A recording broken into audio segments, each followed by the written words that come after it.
The blood trail in the snow led Zachariah Grayson straight to her, and what he saw made his heart clench in his chest like a fist closing around stone. She was maybe 20 yards ahead, stumbling through the deep powder that had fallen during the night, her bare feet leaving crimson footprints that spoke of pain he could barely imagine. The woman wore nothing but a thin cotton dress, torn and soiled, her dark hair hanging loose down her back in tangles that caught the morning light. She fell as he watched, going down hard into the snow, and he broke into a run without thinking, his long strides eating up the distance between them. It was February of 1878, and the mountains outside Silver Ridge, Montana Territory, were unforgiving in winter. Zachariah had been checking his trap lines when he spotted the tracks, fresh enough that steam still rose from some of the blood. He reached her just as she tried to push herself up again, her arms shaking with the effort. "Easy now," he said, keeping his voice low and calm like he would with a spooked horse. "I am not going to hurt you." She looked up at him with eyes so dark they were almost black, filled with a terror that made him want to find whoever had done this to her and make them pay. Her lips were blue, her whole body shaking so hard her teeth chattered. She tried to speak, but nothing came out except a small whimper. Zachariah did not hesitate. He shrugged out of his thick bearskin coat and wrapped it around her, then lifted her into his arms as easily as if she weighed nothing at all. Years of hauling pelts and cutting timber had made him strong, his shoulders broad and his arms thick with muscle. His dark hair fell past his collar, tied back with a leather cord to keep it out of his face while he worked. "My cabin is not far," he told her, though he was not sure she could hear him through the shock. "You are safe now, I promise you that." She did not fight him, which worried him more than if she had. Her head lolled against his chest as he turned back the way he had come, moving as quickly as he could without jarring her too much. The cabin was a good mile away, built into the side of a mountain where it was sheltered from the worst of the winter winds. He had lived there for 3 years, ever since he had left civilization behind for good. The walk back felt like it took forever, though it could not have been more than 20 minutes. He kicked the cabin door open and carried her straight to the fireplace, where embers still glowed from the fire he had banked that morning. He laid her down on the thick fur rug in front of the hearth and immediately started building up the fire, adding logs until flames crackled and danced, throwing heat into the small space. Only then did he look at her feet, and what he saw made his jaw clench. They were torn and bleeding, already swelling from the cold. Frostbite had started to set in, the skin waxy and pale in places. He had seen men lose toes and even whole feet to frostbite, and the thought of this woman suffering that fate made something fierce and protective rise up inside him. He grabbed a basin and filled it with water from the bucket by the door, then set it near the fire to warm. Not too hot, he knew that much. Warming frozen flesh too quickly could do more damage than good. While the water took the chill off, he found clean cloths and brought them back to where she lay, still wrapped in his coat, still shaking.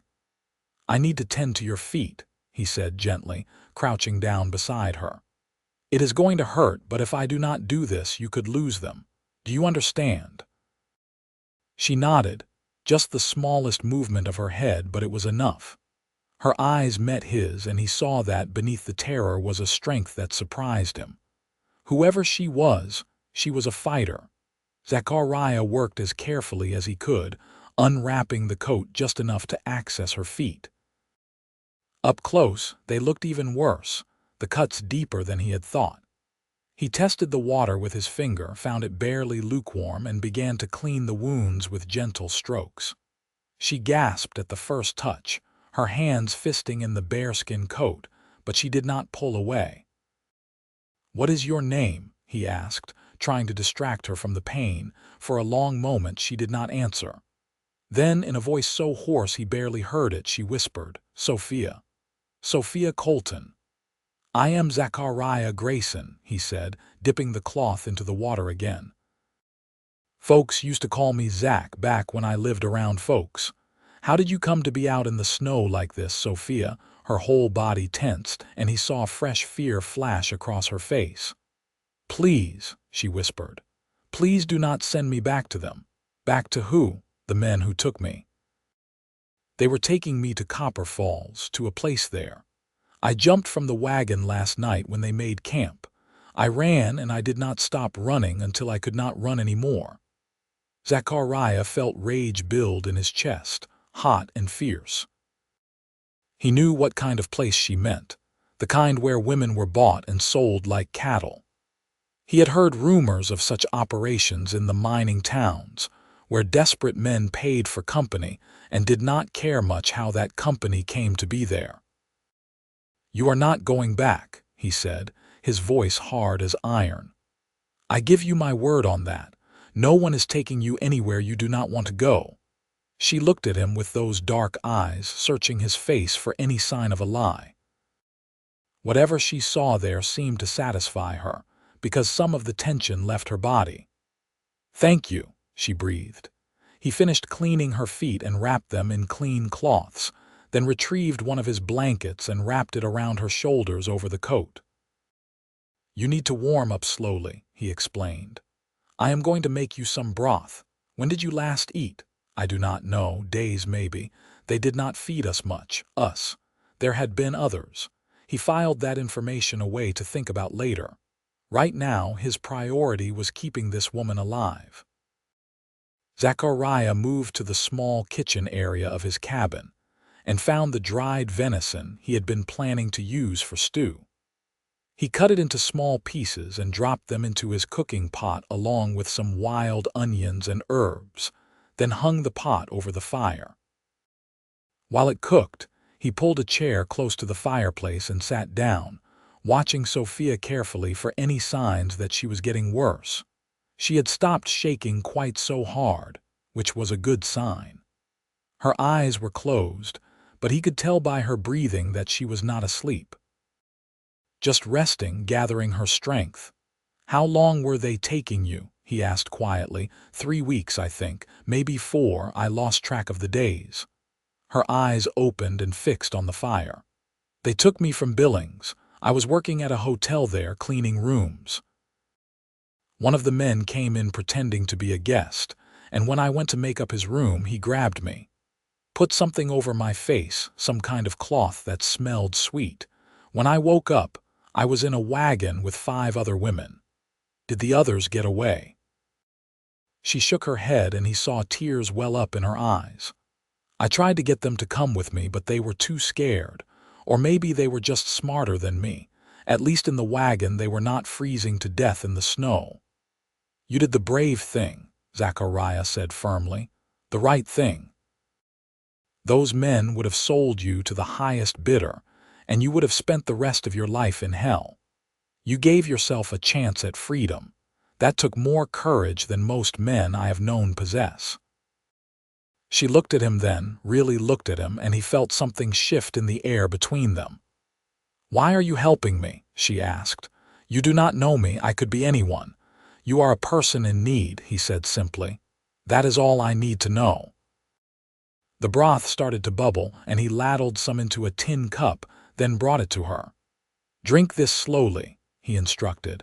"Your stomach will not be used to food." She took the cup in trembling hands and sipped carefully. He watched her throat work as she swallowed, saw color start to come back into her face. It was a beautiful face, he realized, even bruised and exhausted as it was.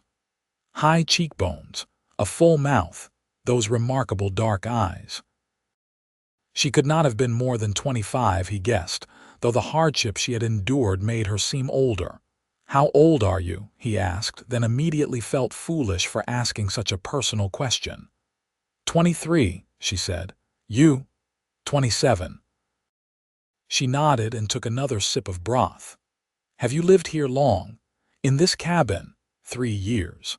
I came up here after I finished working on the railroad. Got tired of being around people, I suppose. Tired of the noise and the crowds and the constant push to move west, build more, take more. I wanted peace, and I found it here. It must get lonely. He shrugged his broad shoulders. I have my traps and my hunting. I go into town once a month or so for supplies. It is enough. But even as he said it, he wondered if it was true. Sitting here with Sophia, listening to her voice, watching the firelight play across her face, he felt something he had not felt in a long time. Connection.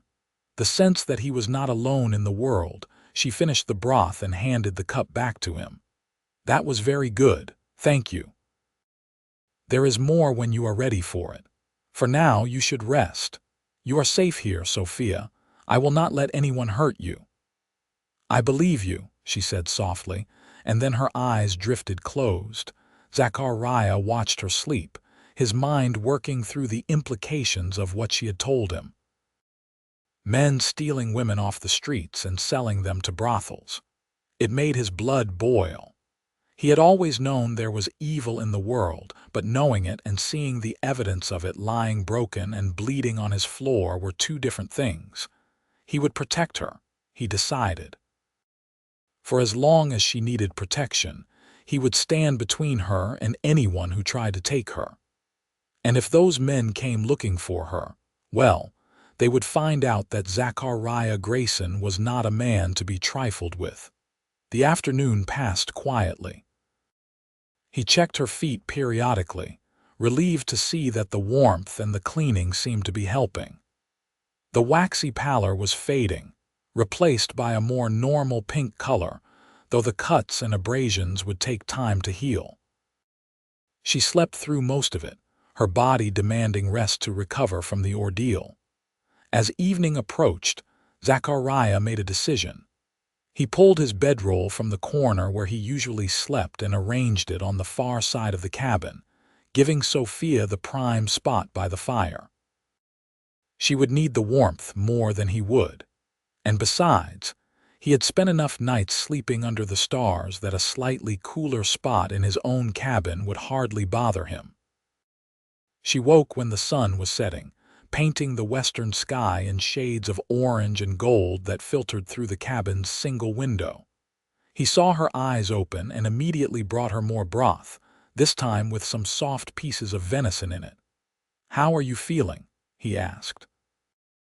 "Warmer," she said, accepting the cup. "My feet hurt." "That is actually a good sign, means the feeling is coming back. Can you wiggle your toes?" she tried, and he saw her face crease with concentration and then relief. "Yes, it hurts, but yes. Good. That means you likely will not lose anything to the frostbite. You were lucky I found you when I did." "I know." She sipped the broth, her eyes on him over the rim of the cup. "What will happen now? I cannot go back to Billings. Those men might still be looking for me.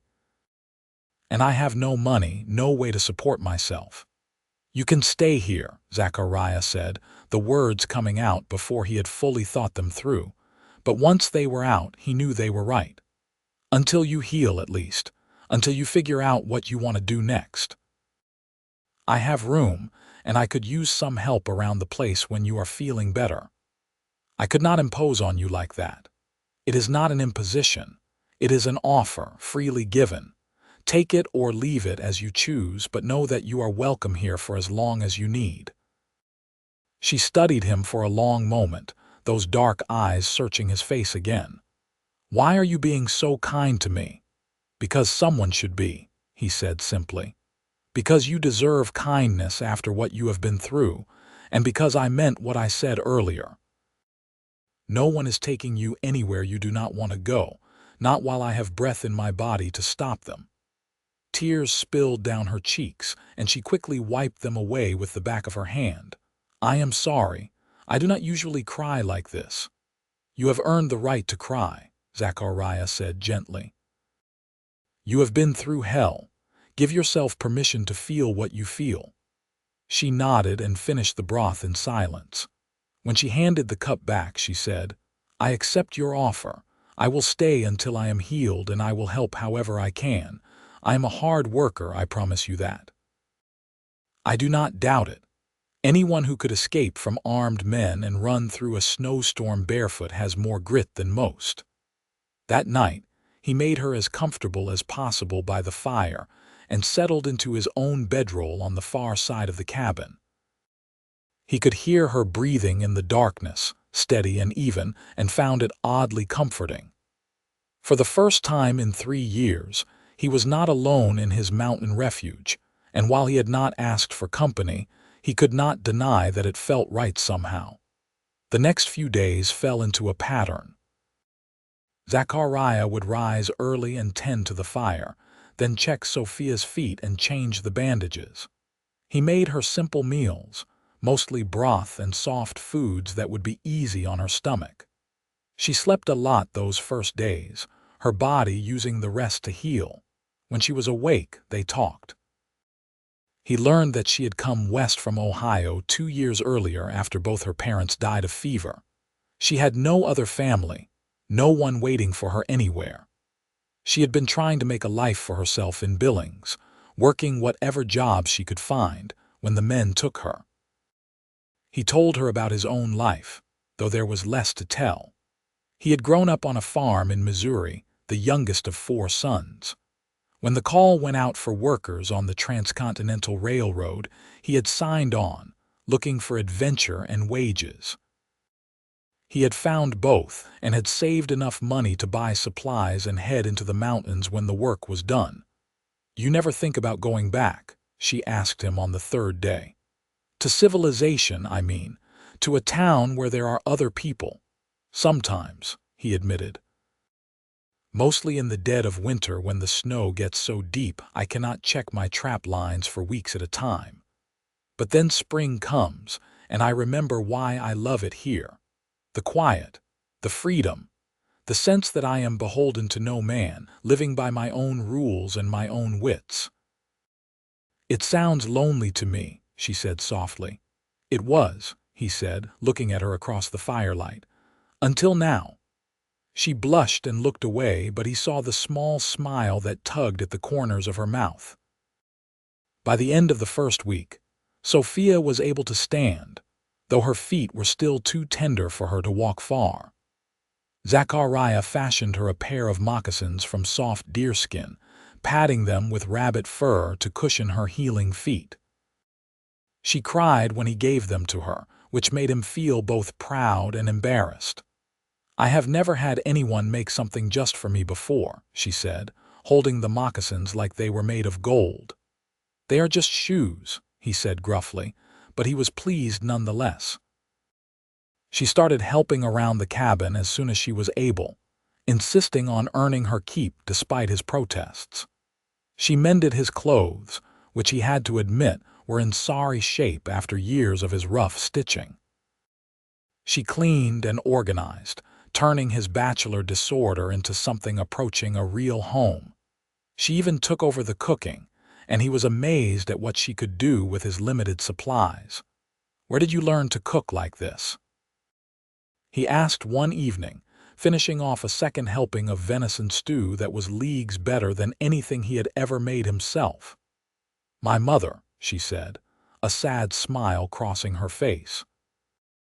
"She used to say that a woman who could cook well would never go hungry, and that a good meal could turn a house into a home. I did not understand what she meant at the time, but I think I am starting to." Well, she was right. This is the best stew I have ever had. You are just saying that. I am not, I mean it. You have a gift, Sophia. She blushed again, and he found himself thinking about how beautiful she looked in the firelight, her dark hair pulled back from her face, her eyes bright and alive. She was gaining weight, he noticed, losing the gaunt look she had arrived with. Her bruises were fading, and the cuts on her feet were healing clean. But more than her physical recovery, he noticed a change in her spirit. The hunted look in her eyes was fading, replaced by something lighter.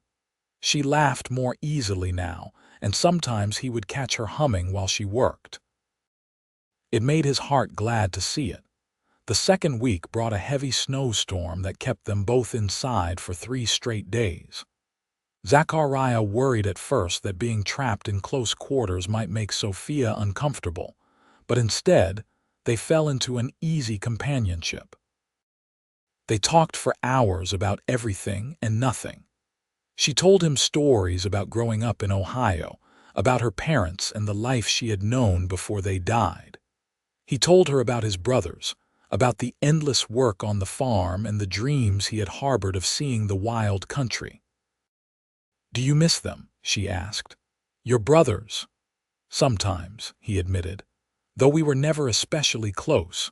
They all took after our father, content to work the same patch of ground year after year. I was always the odd one out, the one who wanted to see what was over the next hill." "I understand that," she said. "I always felt like I did not quite fit either, like I was meant for something different, though I never knew what. Maybe that is why I came west. I thought maybe I would find whatever it was I was looking for out here. Did you?" She looked at him, her dark eyes serious. "I am starting to think maybe I did." The air between them felt charged suddenly, full of something neither of them had named yet.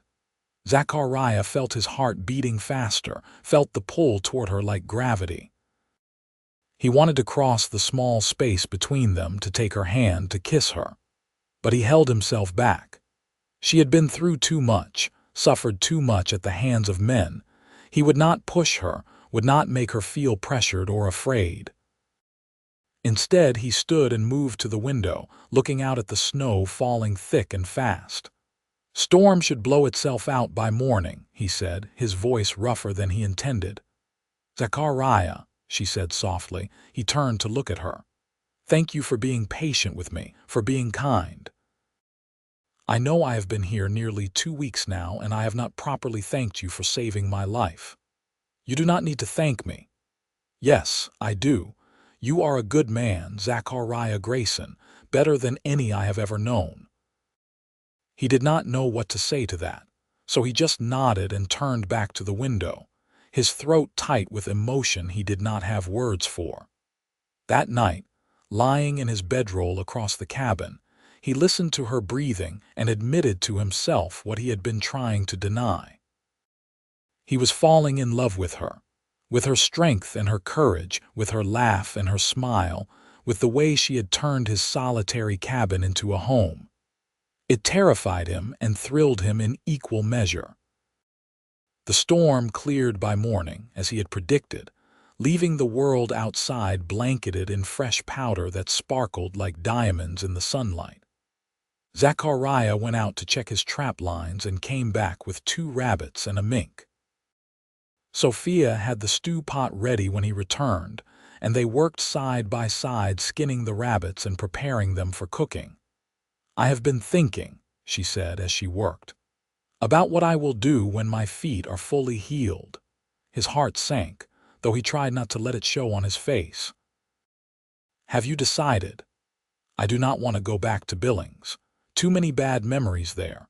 But I was thinking maybe I could go to Helena or Virginia City. Somewhere bigger where I could find work without people asking too many questions about where I came from." "That makes sense," he said, though the words tasted like ash in his mouth. She was quiet for a moment, her hand still on the rabbit.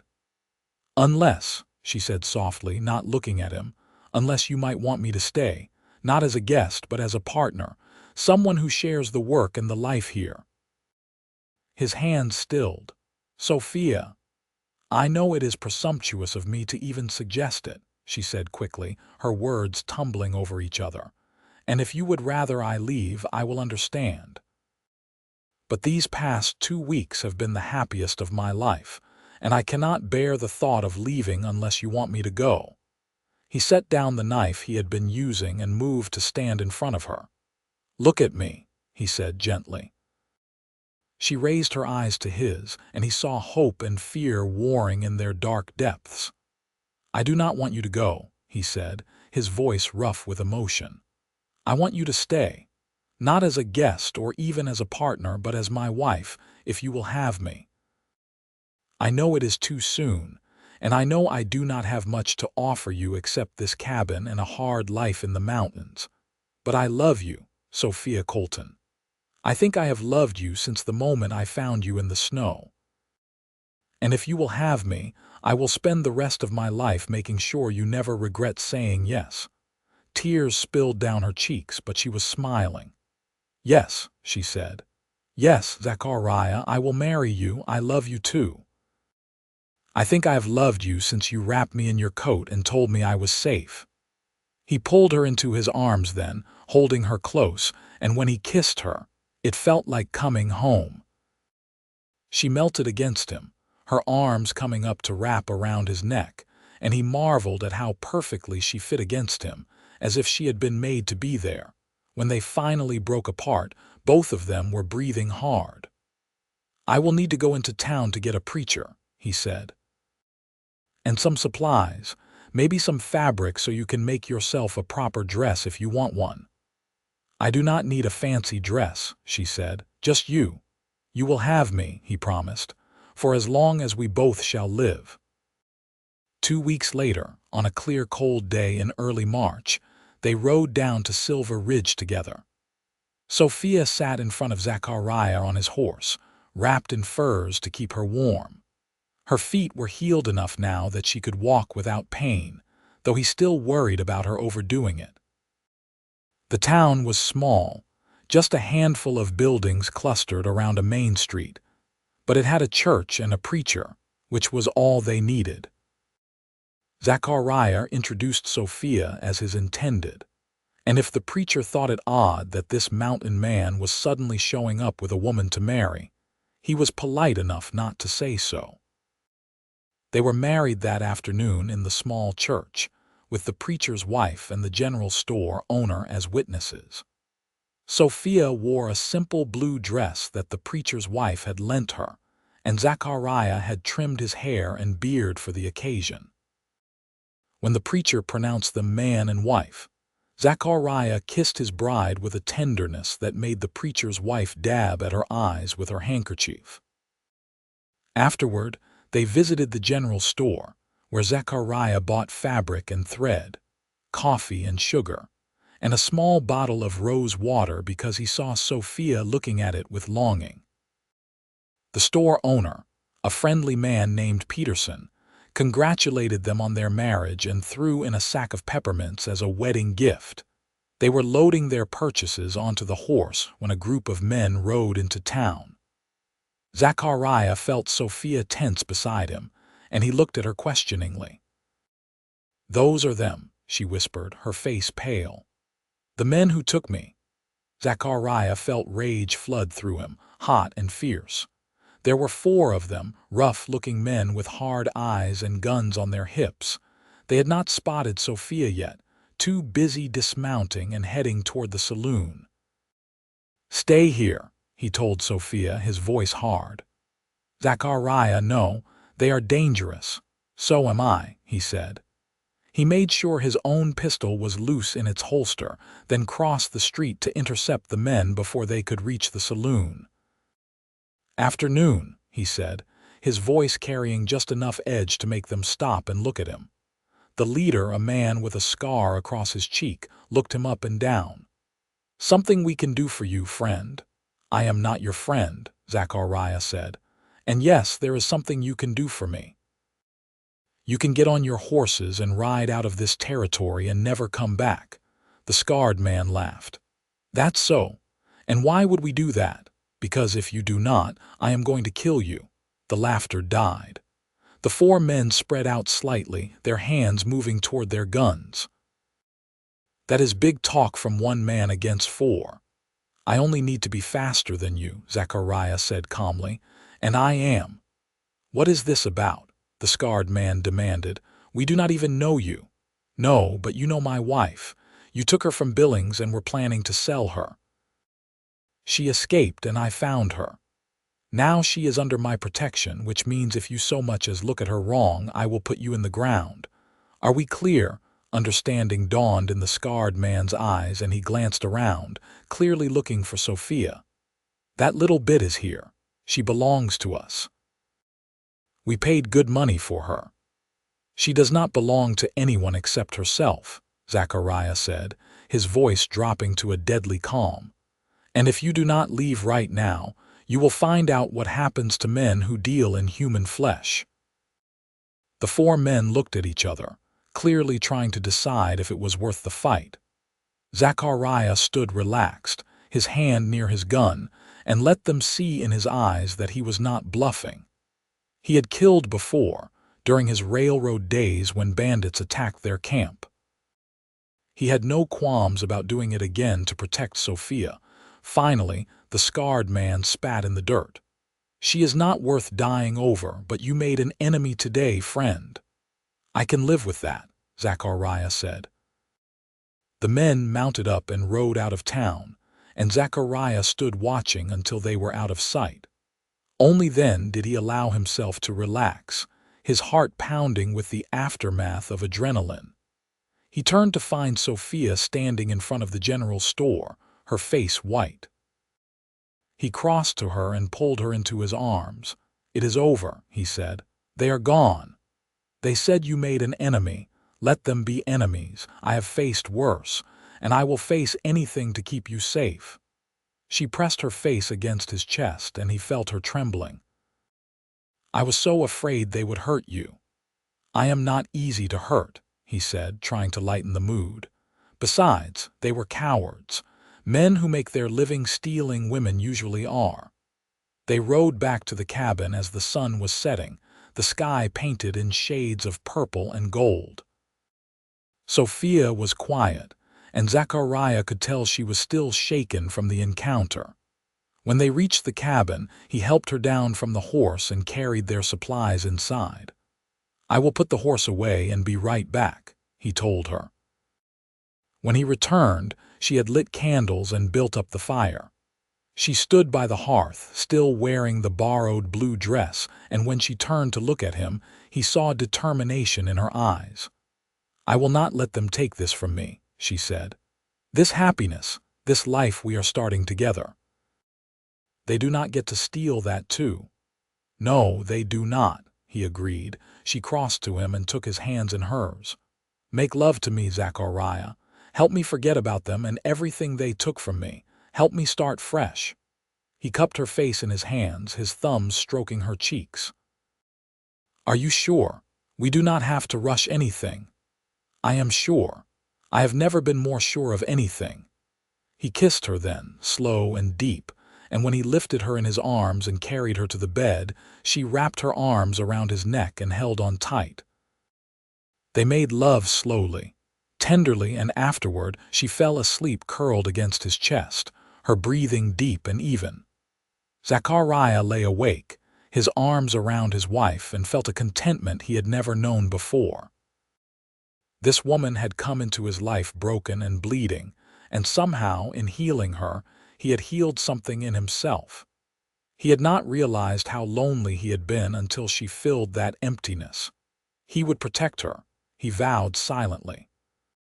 He would love her and cherish her and make sure she never regretted choosing to stay with him in these wild mountains.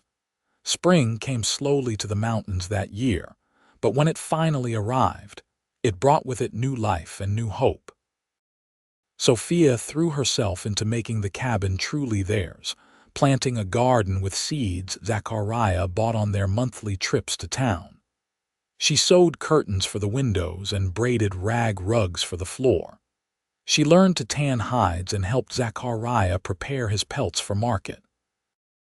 In return, he taught her to shoot, reasoning that she should be able to defend herself when he was out checking the trap lines.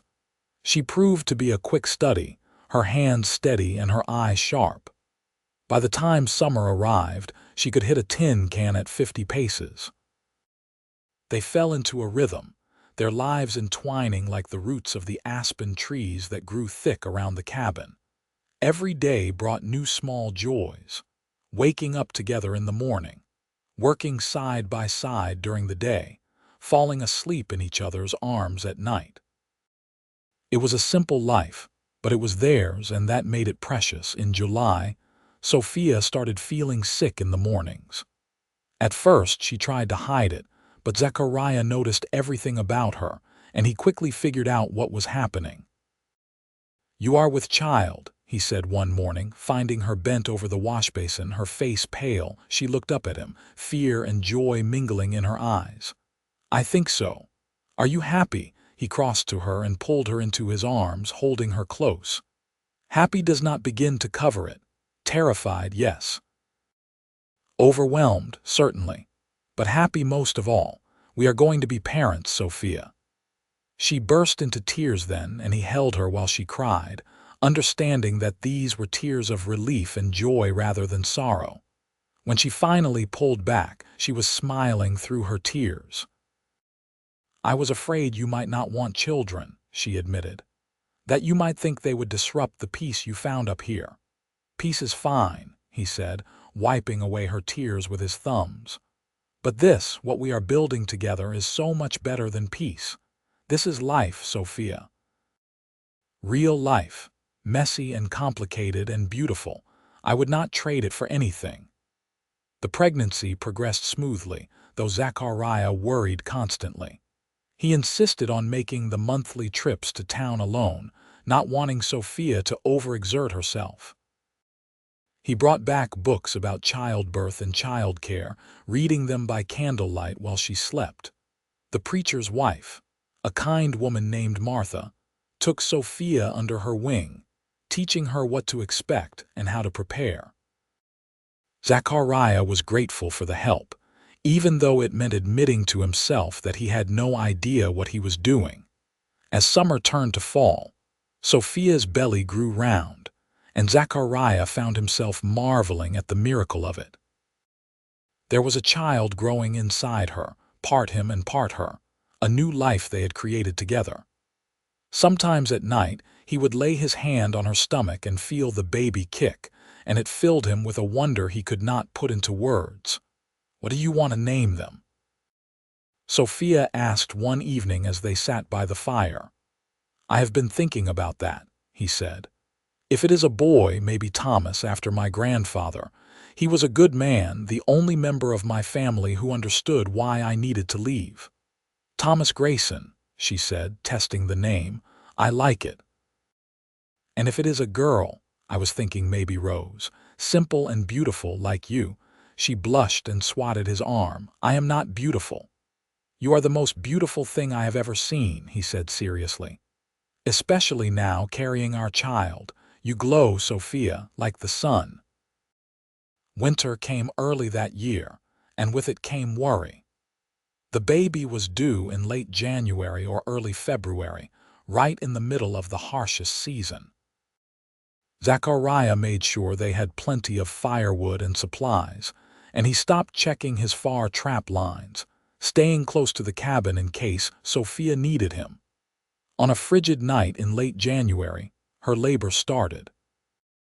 Zachariah had ridden to town the day before to fetch Martha, and the older woman took charge with a calm efficiency that eased some of his panic.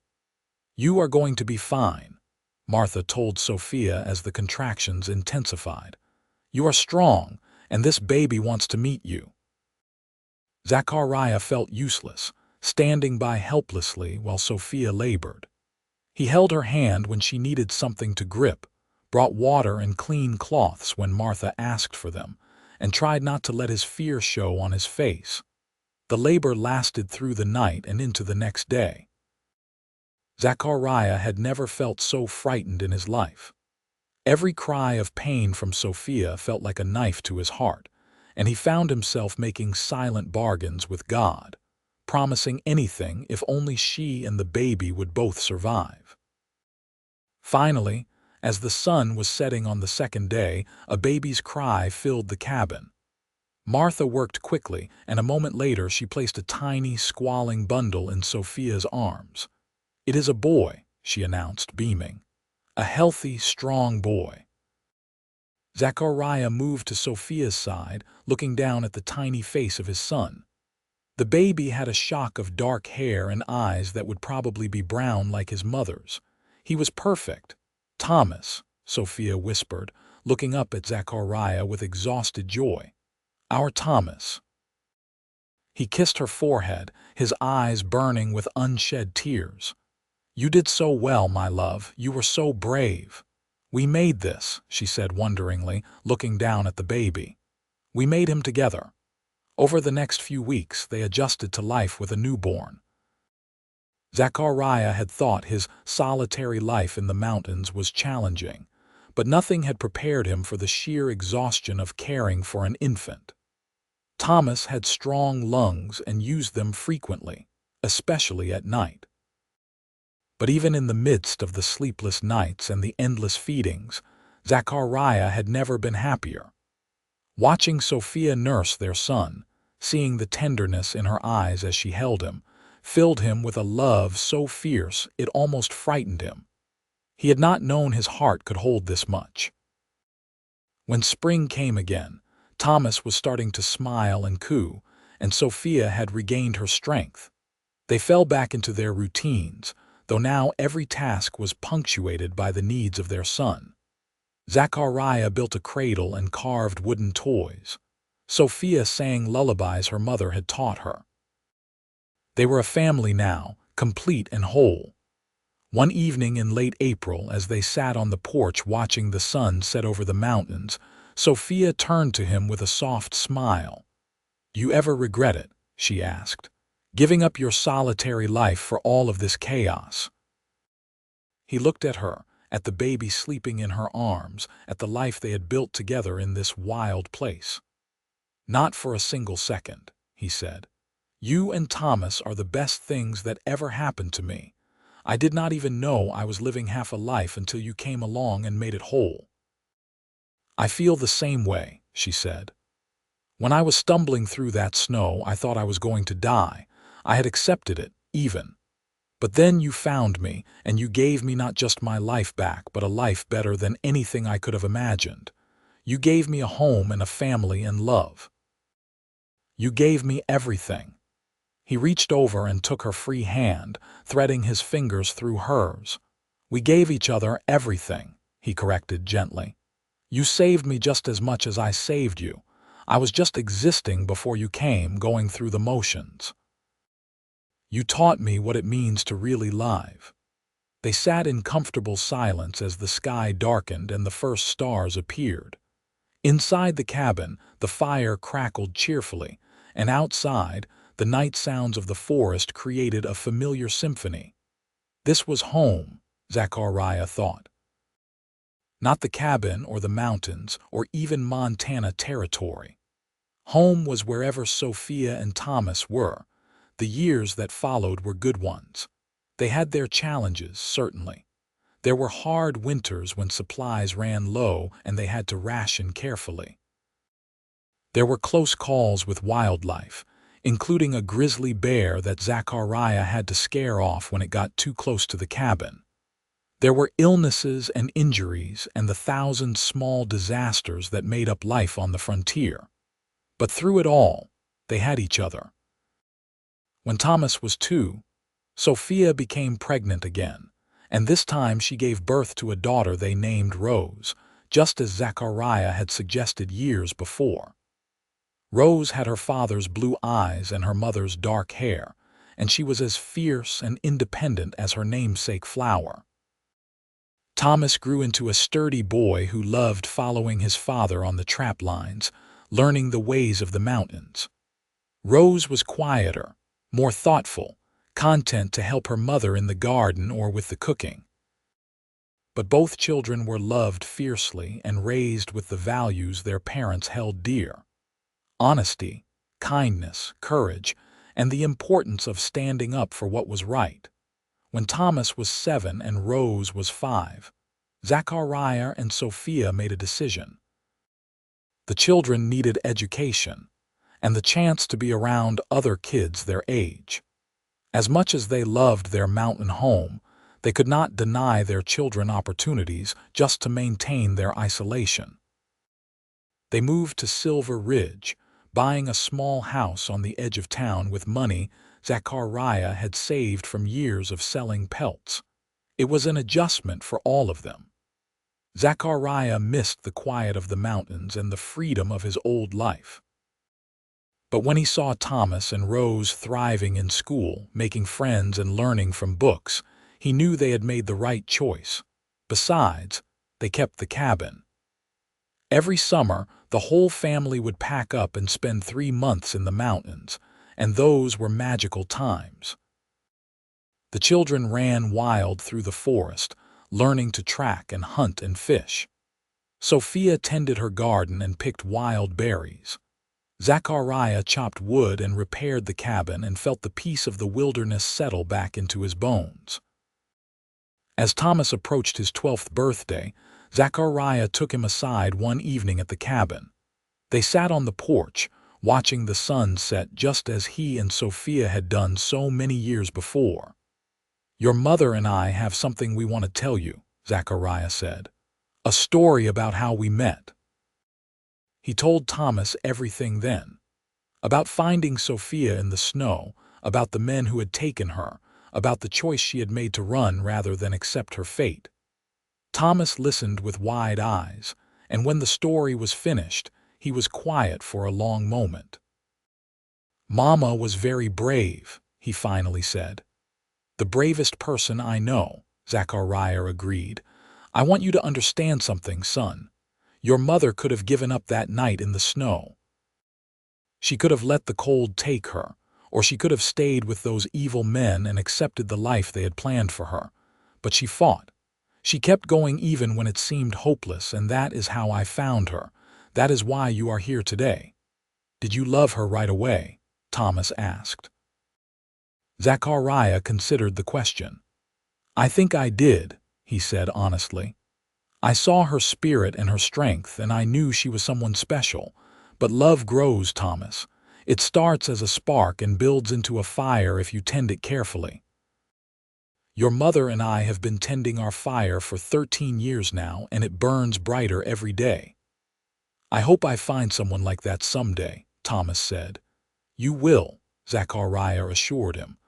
"When the time is right, you will find your person just like I found mine." They told Rose a simpler version of the story when she was old enough to understand, leaving out some of the darker details. But both children grew up knowing that their mother was a survivor, a fighter, and that their father had chosen love over solitude. Time continued its steady march. Thomas grew into a tall, broad-shouldered young man who chose to become a lawman, determined to protect others the way his father had protected his mother. Rose surprised them all by showing a talent for teaching, and at 18, she took a position at the school in Silver Ridge. Zachariah and Sophia grew older together, their hair turning gray, their hands becoming weathered and worn. But their love never faded. If anything, it deepened with the years, becoming a bedrock foundation that sustained them through everything life threw at them. On their 25th wedding anniversary, Zachariah took Sophia back to the cabin for a week alone. The children were grown and did not need them, and it felt right to return to where their story had truly begun. They arrived in early March, almost exactly 25 years after that first fateful meeting. Snow still covered the ground, though not as deep as it had been that long-ago winter. Zachariah helped Sophia down from the horse, and they stood together looking at the cabin that had been their first home. "Do you remember?" he asked softly. "Every detail," she said. "I remember thinking I was going to die in the snow. I remember seeing you and being terrified at first, not knowing if you were another man who would hurt me. And then I remember the kindness in your eyes when you wrapped me in your coat, and I knew somehow that I was safe. I knew you were special," he said. "Even then, half frozen and barely conscious, there was a light in you that I could see, a strength that could not be broken." They went inside, and Zachariah built up the fire while Sophia looked around at the small space that held so many memories. "We were happy here," she said. "We have been happy everywhere we have gone together," he corrected. "It was never about the place, Sophia. It was always about you." That night, they made love like they had when they were young, and afterward, lying in each other's arms, they talked about the life they had built. "Do you have any regrets?" Sophia asked. "None," Zachariah said firmly. Do you? Only that I did not find you sooner, she said, that we did not have more years together. We have all the years we need, he said. However many we get, they will be enough because we will spend them together. Promise me something, she said, propping herself up on one elbow to look at him. Promise me that if something happens to me, you will not retreat back into yourself. You will stay in town, near the children and whatever grandchildren we might have. You will keep living, really living the way I taught you, Sophia. Promise me, Zachariah, I need to know that you will be all right. I promise, he said, though the words felt heavy. But you are going to outlive me by decades. You are too stubborn to do anything else. She laughed and settled back against him. We will see. They returned to town after their week away, both feeling renewed and reconnected. Life continued its pattern. Thomas married a sweet girl named Elizabeth and gave them 3 grandchildren in quick succession. Rose fell in love with a traveling photographer and moved to Helena, where she opened her own school. Zachariah and Sophia became the kind of grandparents who spoiled shamelessly and loved without reservation. They told their grandchildren stories about the old days, about life in the mountains and the adventures they had shared. They taught them to be brave and kind and to stand up for what was right. When Zachariah was 62 and Sophia was 58, she got sick. It started as a cough that would not go away, and despite the doctor's best efforts, it developed into pneumonia. For 3 weeks, Zachariah barely left her side, holding her hand, reading to her, telling her stories about their life together.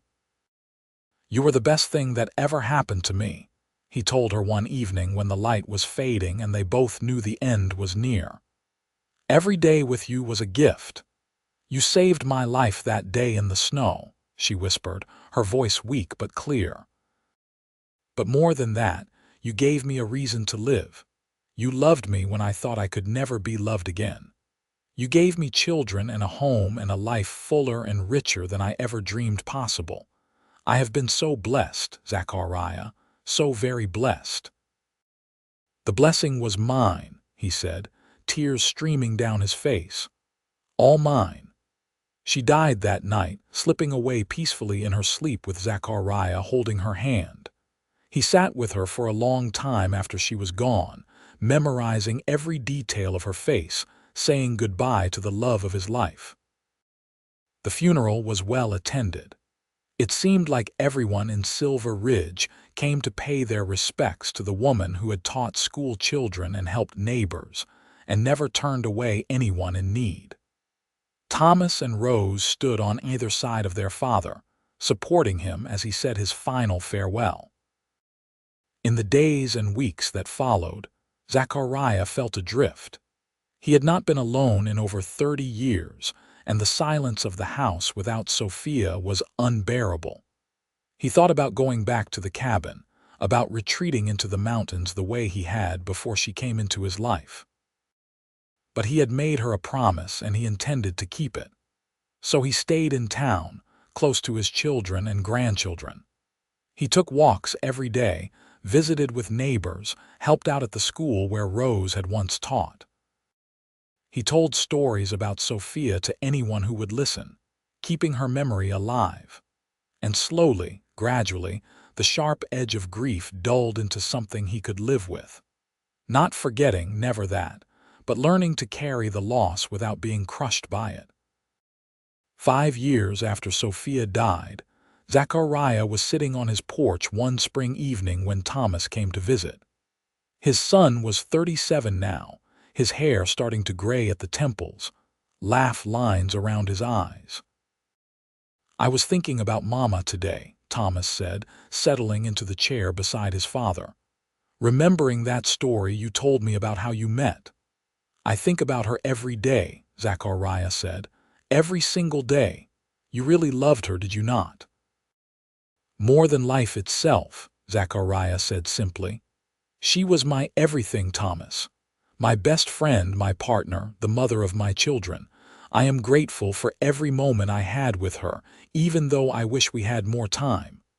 She would be proud of you, Thomas said. Of how you kept going after she was gone, of how you stayed for us instead of running back to the mountains. I promised her I would, Zachariah said. And besides, running would not have helped. She is in my heart, Thomas. She goes wherever I go. I could be in the deepest wilderness or the middle of a crowded city, and she would still be with me. They sat in comfortable silence for a while, watching the sun set over the distant mountains. Finally, Thomas said, "Tell me again about the day you found her." About carrying her through the snow and warming her feet by the fire. I never get tired of hearing it. So Zachariah told the story again, the way he had told it hundreds of times over the years. About seeing the blood in the snow, about finding a woman so brave she had walked barefoot through a blizzard rather than accept slavery. About carrying her home and falling in love with her courage and her strength. About building a life together that was richer and fuller than anything he had imagined. It was a story of rescue and redemption, of love found in the most unlikely of circumstances. It was a story of two broken people who had healed each other and created something beautiful together. And as the stars came out above Silver Ridge, Zachariah felt Sophia's presence as strongly as if she were sitting beside him. She was in the mountains they had loved, in the children they had raised, in every memory they had made together. She was in his heart, and she always would be. Zachariah lived another 8 years, surrounded by the love of his children and grandchildren. He remained sharp and active almost to the end, still telling stories and dispensing wisdom to anyone who asked. When he finally passed, quietly in his sleep at the age of 75, his family buried him next to Sophia in the cemetery on the hill overlooking Silver Ridge.